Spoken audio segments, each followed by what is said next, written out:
છે, આ બધું વાપર્યું છે, એને મહારાજ એનું સવા ઘણું કરીને આપશે એટલું મારા બહુ ઘણું આપશે. અને હું વિનંતી કરું છું કે આવું દરેક પાટી કુટુંબના એક ઘરને દાદાજી એકદમ સોનાનો સુરત ખીરે એવી રીતે કળાઈ દરેકની સૌનો વિકાસ કરજો અને બધાનો વીર મહારાજ તંદુરસ્તી સારી રાખજો અને હું તો ધન અને બધી રીતે વિકાસ થાય અને શરીરે સારા રહે અને બધાને આવા કામ કરતા રહે એવો. અને આ કુંવાછોરી હું તો કહું આપતા રહે તો કુંવાછોરીના ઘણા આશીર્વાદથી તમારું બધું આ બધું સારું જળવાઈ રહે છે.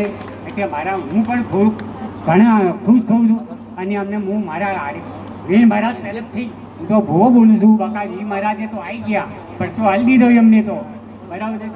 તો તમારો સોનાનો સુરત ફીરે અને કલાથી બધા તમારો સારો વિકાસ થાય એવું મારી આશા છે. જય વીર મહારાજ.